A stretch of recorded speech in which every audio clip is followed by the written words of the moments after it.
네, YTN 라디오 이재윤의 뉴스 정면 승부 4부 함께하고 계십니다. 이번에는 한 주간의 스포츠 소식 정리하겠습니다. 주간 스포츠, 뜨거운 스포츠 뉴스 전해주실 이유미 스포츠 전문 작가 나오셨습니다. 안녕하세요. 네, 안녕하세요. 예. 먼저 수영 세계선수권 대회에서 기대했던 메달이 나왔죠? 그렇습니다. 황선우 선수가 세계선수권대회 남자 자유형 200m 결승에서 1분 44초 47로 은메달을 목에 걸었는데요. 네. 한국 경영 선수가 세계선수권 메달을 딴 게 이제 박태환 선수를 떠올릴 수가 있죠. 그렇죠. 2011년 상하이 대회 400m 금메달 이후 11년 만이고요. 자유형 200m로 좁히면 15년 만에 쾌거입니다. 네, 오랜만이네요. 네, 예. 한국 선수의 자유형 200m 세계선수권 역대 최고 성적을 이제 박태환 선수가 동메달을 땄었기 때문에 네. 황선우 선수는 은메달이잖아요. 네. 이제 최고 성적은 황선우 선수가 되겠습니다. 또 황선우를 앞세운 한국 수영이 사상 처음으로 세계선수권 경영 결승에도 진출을 했는데요. 오늘 결승 경기가 있었습니다. 네. 황선우 선수가 첫 주자로 나섰을 때는 우리가 1위로 통과를 했는데 결국 4명의 선수가 모두 레이스를 펼친 끝에 7분 06초 93의 기록으로 6위에 6위. 올랐고요. 메달은 놓쳤지만 한국 신기록을 예선에서 세우고 또 결선에서 1초 이상 단축하면서 새로운 한국 신기록을 세우는 역대 최고 성적을 올렸고요. 예. 황선우 선수가 거의 매일 경기가 있는데 네. 오늘 혼성 개영 예선에도 출전을 했거든요. 역시 한국 신기록을 세웠지만 아쉽게 결선에는 오르지 못했습니다. 예. 앞으로가 더 기대된다 이렇게 뭐 얘기할 수 있겠는데요. 네. 황선우 선수의 강력한 라이벌도 등장했다면서요. 수영계 혜성처럼 등장한 다비드 포포비치 루마니아 선수인데요. 이 선수가 18살 선수고요. 18살. 황선우 선수가 19살이거든요. 예. 근데 이제 포포비치 아마 200m 경기를 혹시 보신 분들은 포포비치 선수에 대해서 알고 계실 겁니다. 왜냐하면 황선우 선수가 은메달을 딸 때 금메달을 딴 선수가 포포비치 선수고요.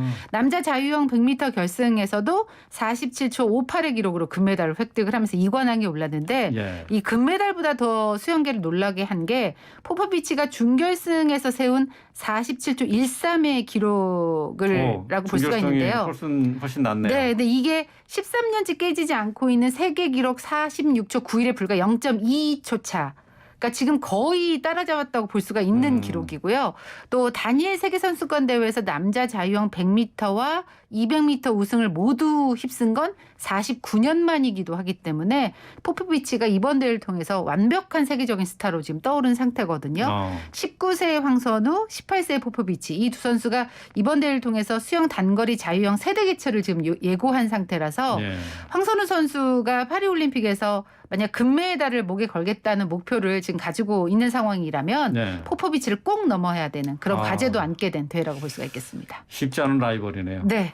황선우 선수와 포포비치. 네. 예. 아직도 뭐 가능성이 두 선수도 너무 많기 때문에 사실 파리올림픽에서는 어느 정도 성장할지 아무도 모르거든요. 예. 지켜보시면 재밌을 것 같습니다. 예. 자, 이번엔 뭐 농구 소식 좀 알아보죠. 얼마 전에 우리나라 선수가 미국 NBA 신인 드래프트에 도전한다는 얘기를 전해 주셨는데 네.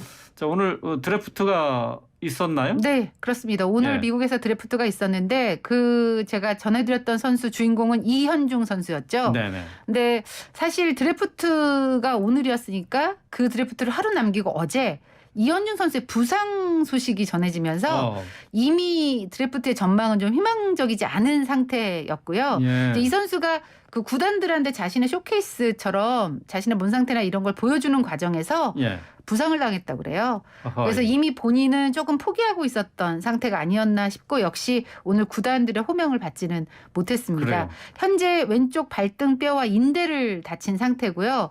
좀 수개월의 치료와 재활이 지금 필요한 상태라고 소속사가 지금 밝힌 상태입니다. 이제 드래프트는 무산이 됐는데 치료를 받고 난 후에 NBA에 도전할 수 있는 길은 있습니다. 그러니까 NBA 보면 투웨이 계약이라고 해서 NBA 로스터 외에 별도로 자리를 부여해서 하부리그인 G리그와 NBA를 병행할 수 있는 왔다 갔다 하면서 뛸 수 있는 선수들을 뽑기도 하거든요. 이제 이게 지금 현재로서는 가장 이현중 선수의 현실적인 방법이라고 볼 수가 있고요. 예. G리그. 네, 예. G리그가 그러니까 하부리그라고 보시면 됩니다. 네. NBA에. 예. 또 한 명의 농구 국가대표 선수가 바로 이 G리그를 통해서 NBA 꿈을 꾸기로 정했는데 바로 고려대 여준석 선수입니다. 이 선수가 이제 용산고 재학 시절에 19세 월드컵에 나간 적이 있었는데 이때 득점왕을 하면서 가능성을 좀 보여줬던 선수고 지난 20일에 국가대표 자리를 반납하고 다음 달 12일과 13일에 열리는 G리그 쇼케이스에 참가하기 위해서 미국으로 떠난 상태입니다. 근데 이제 여준석 선수가 미국 진출을 희망해왔다는 걸 이미 알고 있었기 때문에 이 도전을 응원해 줘야겠지만 사실 좀 절차와 매너는 좀 아쉬워 보이는 게 사실입니다. 농구 팬들 입장에서도 그 부분을 좀 지적하고 있는데요. 예. 왜냐하면 여준석 선수가 고려대 소속이고 팀이 대학리그를 치르는 중인데다가 동시에 지난달 대표팀에 뽑혀서 진천 선수촌에서 입촌해서 훈련 중이었거든요. 네, G리그 입성 가능성이 있는 기회를 잡기가 쉬운 게 아니고 또 그 기회를 놓칠 수 없다는 게 여준석 선수 입장이니까 이건 이해는 가는데 네네. 태극마크를 내려놓는 과정 이런 과정에서 팬들을 포함한 관계자들에게 좀 예의를 갖춘 설명이 조금 시간을 갖고 필요한 것은 아니었을까라는 생각이 들고요. 여준석 선수에게 미국 무대가 아주 진지하고 큰 꿈이듯이 다른 누군가에게는 그 대표팀 유니폼이 그만큼 큰 꿈일 수 있거든요. 근데 이거를 탁 바로 반납하고 뭐 본인의 생각이니까 이건 우리가 뭐라고 할 수는 없겠지만 그런 배려와 좀 절차, 매너 이런 것들이 필요했던 건 아닌가 이런 부분은 조금 아쉽게 느껴지는 게 사실입니다. 뭐 운동선수가 반드시 뭐 기량으로만 평가받는 게 아니기 때문에 네. 이런 점에서 특별히 또 유의해야 될 것들도 많이 있어요. 네, 맞습니다.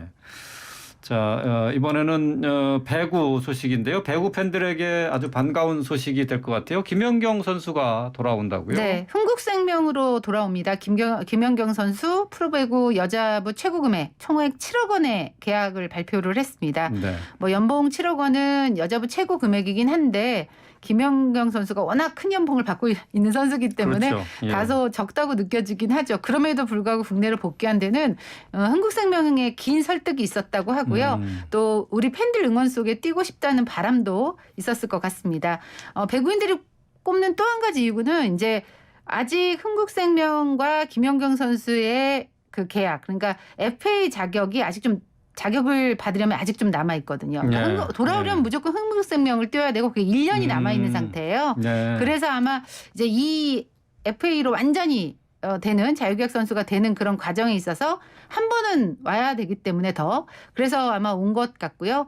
지난 시즌 6위에 그쳤던 흥국생명이 사실은 FA 기간 동안에 다른 선수들 영입에 적극적이지 않은 모습을 보이면서 사실 그런 분위기가 감지되긴 했어요. 김연경 선수가 오겠구나 이런 생각을 했었는데 실제로 그렇게 됐고 김연경 선수의 합류로 흥국생명 다시 단숨에 우승 후보로 떠오른 상태인데 여자 프로배구는 최고의 흥행 카드를 다시 얻게 됐다고 볼 수가 있겠습니다. 예, 배구 팬들 아주 뭐 반가운 소식입니다. 네.